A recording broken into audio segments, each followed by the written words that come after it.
Today on Downtown Now.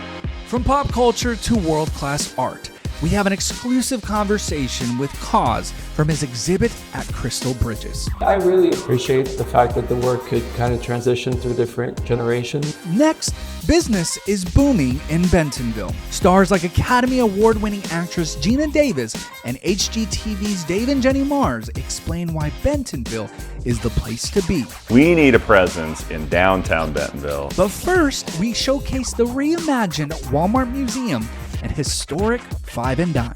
Everything is so well thought out and everything is here.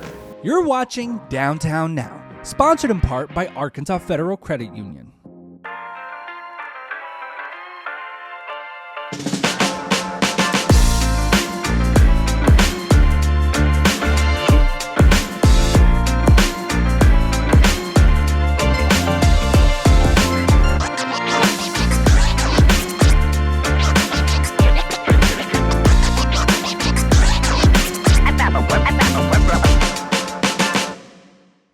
From the third floor of the iconic Walmart Five and Dime and Walmart Museum, you're watching Downtown Now. Thanks for joining us. I'm Dana Schlegenhaft. And I am Aaron Nolan. Today we're taking a trip around time, from the past to the future, but let's start with right now. Crystal Bridges Museum of American Art is hosting one of the most popular pop culture artists of our time, and our cameras were the only ones allowed to walk with KAWS. I mean, that's the great thing about art is you make a work and then it exists in this space and somebody can, discover it 100 years from now or 20 years from now, and it's there and it sort of adds to this conversation. There is a point of entry for everybody. Cartoons are such a familiar visual language. It's something that kids understand, adults understand because it's always been around us. Because of how these works operate, you walk in and instantly you can recognize it, you can connect with it. You find yourself connecting with these characters that aren't people, that aren't humans, and yet all of a sudden it's like, oh, it's so sad, or it's so happy, and this whole range of very human emotions, and we're instantly there. And that is such a powerful and incredible thing that folks will get as soon as they walk in the door. Much more of our conversation with KAWS coming up in about 10 minutes. Walmart's history lives right here in downtown Bentonville, now newly renovated and reopened. And in another Downtown Now exclusive, we tagged along with the woman who shaped the original Walmart Visitor Center for a unique perspective on the new museum. Before the doors reopened, the ribbon recut, marking the rebirth of the Walmart Museum, Betty Holmes Kazire took a walk back in time. With each historical step, memories are stirring, offering new reflections on moments impossible to forget. You guys just really got some great stuff. Documents, photos, events frozen in time. Each stop telling a story, each step a piece of history. I videotaped everything and then I took pictures of everything and stuff, and we numbered everything as we, so that's how we did it. Downtown Now was offered exclusive access as Betty, who helped shape the original Walmart Visitor Center decades ago, took a stroll inside the newly renovated Walmart Museum in downtown Bentonville. Everything is so well thought out and everything is here. Moments from yesterday brought to life once again. Around every corner, a new decade, showing how Walmart continues to boom in Bentonville and beyond. But to Betty, the founding family behind the business were simply kind, down-to-earth people who made Bentonville feel like home. They were just generous people, and everybody in Bentonville knew them and loved them, and so they were just really, there's never going to be anybody like either one of them. With one final stop, Betty saw another Betty. I'm not sure who named it Betty, but somebody named it Betty. Legend says that old Ford is named Betty because Betty was the driving force behind bringing it to this location. Nobody wanted to drive the truck in because there was such little sign, so I drove it in. It took me 2 tries, but I did get it in. From generation to generation, the Terry Block building will once again play host to a memory-making museum. sharing a few sweet moments on the Bentonville Square.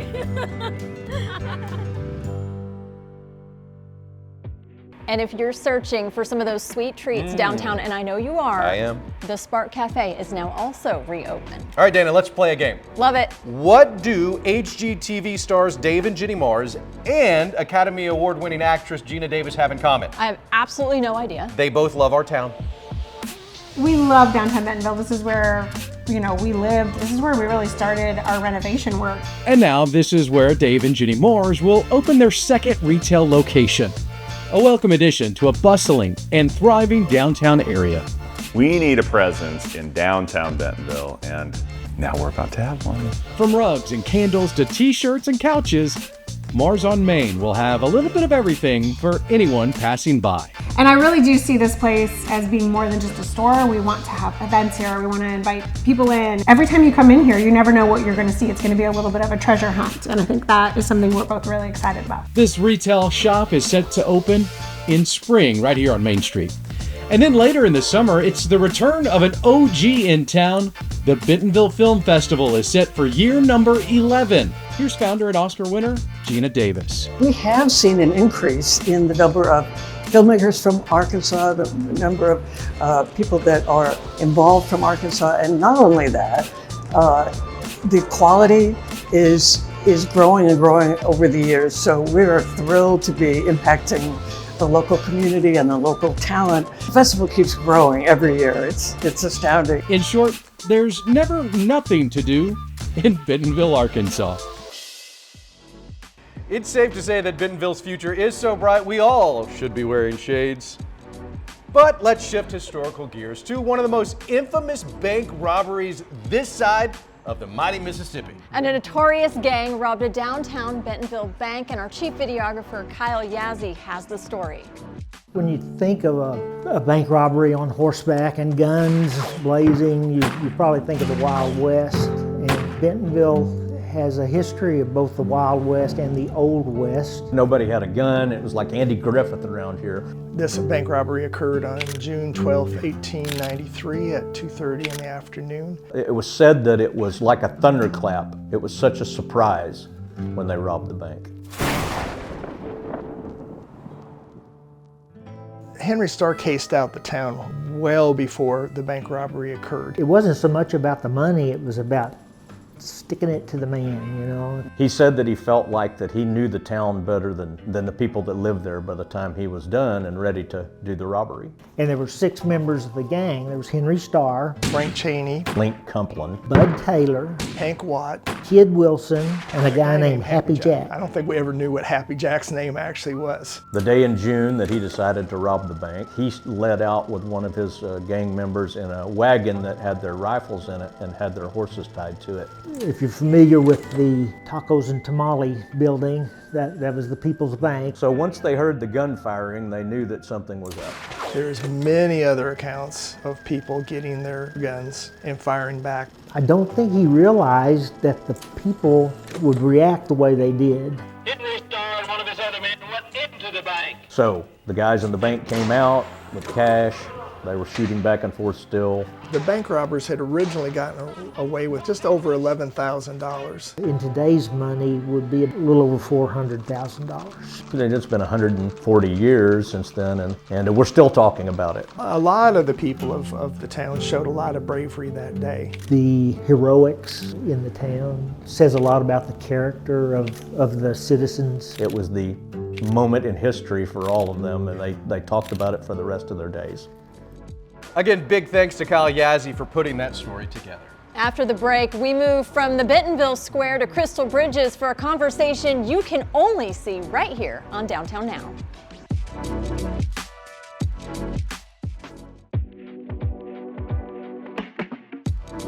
From cereal to tennis shoes. The artist known as KAWS is causing quite the stir right here in Bentonville, and it's not only because of his pop culture art, it's also because of his unique characters like Chum, BFF, and yes, even Companion. Here's our downtown conversation with KAWS.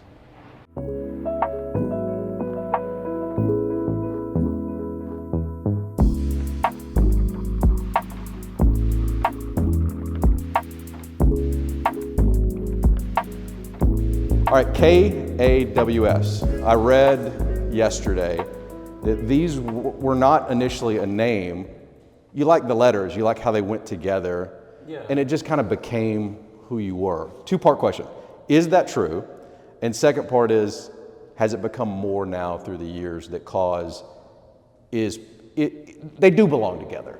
Yeah, I mean, I always like the name because of the letter functioning. You know, when you're an artist working with letter forms for, you know, the majority of your output, you try to think of letters that look good together and balance well.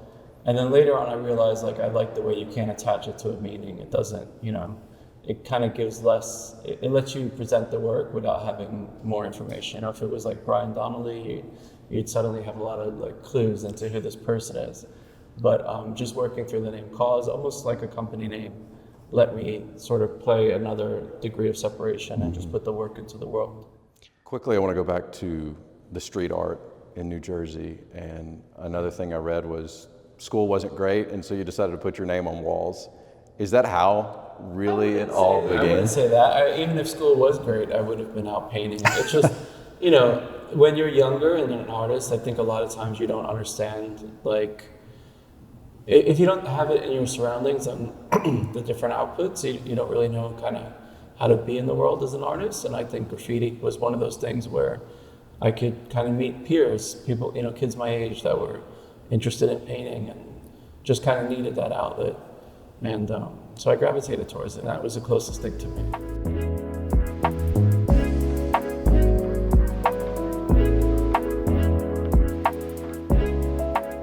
This exhibit here at Crystal Bridge is called KAWS Family.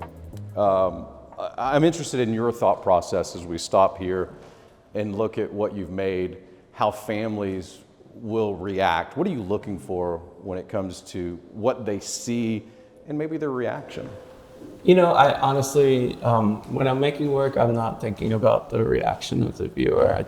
I'm thinking about just more communicating the ideas that I have. And I think family, the title of the show came about from this work.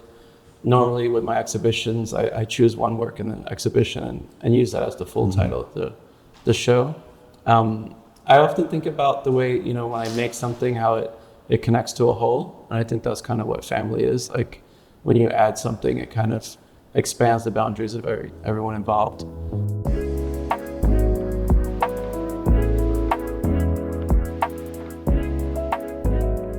My kids are enamored with you. And I want to say 7 days ago, KAWS, they didn't know who you were, but they walked through this hallway and they looked at some of your images and fell in love. This morning, I told my daughter I was going to interview you. She said, I love him. Yeah. This work is multi-generational. My parents are going to love it. I love it. My kids love it. Yeah. How big of an honor is that to know that? I mean, I really appreciate the fact that the work could kind of transition through different generations. I don't know how to explain it. I don't know how to process it. I feel fortunate that I could make work that speaks to different people in different places, you know, places in their life and places geographically. And it's, you know, I don't know, that makes me happy hearing that. It excites me to hear that my kids are so excited to come in to this exhibit, but I'm assuming it's very humbling. Yeah, you know, it's interesting, like, I think it has a lot to do with, you know, there's the paintings and sculptures I make, but then there's also the projects that I do that kind of gives me this sort of larger dissemination of my work, you know, working with different fashion houses or places.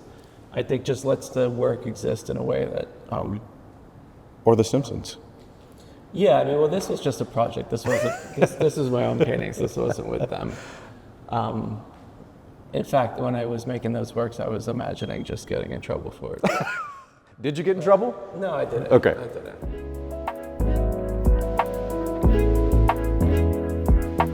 Do they have their own attitudes? Do they have their own characteristics? Because I'm assuming these guys are your friends. You've got BFF, you've got companion, you've got chum. Yeah. These guys are friends. You know, when I'm making sculpture, I'm really just thinking about the form of them. I'm looking at, you know, the reason why I was drawn to create chum was just this sort of bubble shape that, I don't know, I just always appreciated it. Like, I love the fact that, like, Michelin was one of the first sort of companies to use an advertising character as a mascot. And it's something, you know, when I first created it, I didn't think it would have the longevity that it has, but it's, you know, occupies a place in my mind that I keep returning to and working with the form. Cereal, as we continue through this exhibit. You told a story yesterday in a private tour about how General Mills reached out to you about Reese's Puffs. And your response was, yeah, cool, but I want this. I want the Monsters brand. Tell me that story, how that happened. I mean, that is kind of how it went. I was excited, you know, I was excited to do the Reese's Puff project just because I grew up looking at, you know, these cereal boxes and their sort of graphic nature and their interplay with characters. And I don't know, I just like the idea, you know, I'm making these works that exist in galleries or museums or in public spaces, but then suddenly it's in the store that's up the corner from you that you've entered your whole life, and now it's on a shelf in that space. And for me, it's like to reach people in that way is very important. But when we were working on this, I kept talking about monster cereals. I think just the fact that, you know, this is a series that was started in 1973, like the year before I was born. And I always gravitated towards it. You know, they made these incredible vinyl toys and sort of toys within the boxes. And I just wanted to make a body of work based on that. So I did the project with General Mills where there's, you know, you can see in the background, it's not wallpaper, it's actual boxes. And then only after that point, I decided to do the paintings. I mean, that's the great thing about art is you make a work and then it exists in this space and somebody can, you know, discover it 100 years from now or 20 years from now. And it's there and it sort of adds to this conversation. All right, let's blend Warhol and pop culture now, because here we are with shoes, and I'll be honest with you, KAWS, I was looking at buying these knowing that we had this interview, and I did not, and now I wish I did because they're on display. Did you know that you wanted to be a part of pop culture? I mean, you designed the Moon Man for MTV Awards. We've got this amazing sculpture here. Was pop culture part of what you wanted to become, or did it just happen? I don't think you could say it's like I wanted to be a part of pop culture, but I wanted to like acknowledge my surroundings. Yeah.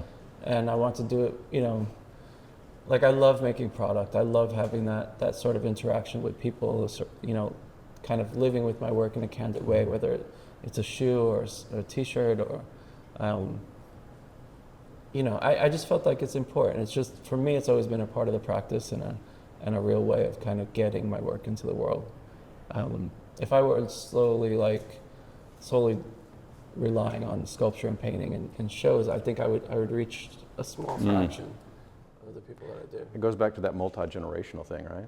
I mean, some of this stuff reaches other generations that maybe a museum wouldn't. Oh, absolutely. I think, you know, you could do a project and suddenly, you know, especially collaborating with a musician and you're in front of like millions of people. Right. And, you know, then you go and you work somewhere else and some other industry, it could be like a watch industry, a sneaker industry, and that's a whole new pocket of people. What is that thought process when you show up to Bentonville, Arkansas? You took the first phone call that Crystal Bridges wanted to have an exhibit here. You know, originally this exhibit started at the AGO in Toronto, and at that time there was no plan to travel the show, and you know, later into the shows, its duration, I found out it was coming to Bentonville and to Crystal Bridges, which is a gorgeous museum. And you know, I'm excited. Like that's really my goal in exhibiting is to make work and put it in front of people. And it's so different than seeing it on a screen or seeing it in a magazine, to kind of actually get paintings in front of people. So I'm excited. It's a beautiful building, and I think, you know, the people here have been great. We can't thank Crystal Bridges and KAWS enough for allowing us to walk and talk through those galleries. After the break, we take a look at our premium events right here in downtown Bentonville.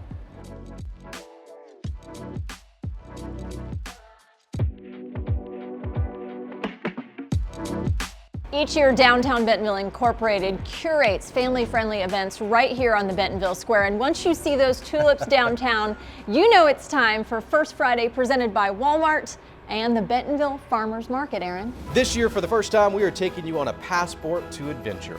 Each month, we will make stops all along I'm calling it the map of fun, Dana. I love it. And then beginning the second weekend in April, it's the super popular, family-friendly, we all love it, the Bentonville Farmers Market. The indoor Bentonville Farmers Market just wrapped up its season and it doubled its sales compared to last year, and over the last 3 years has incrementally increased sales, which means you all love those farmers, makers, and crafters right here in downtown Bentonville, and we could not thank you enough.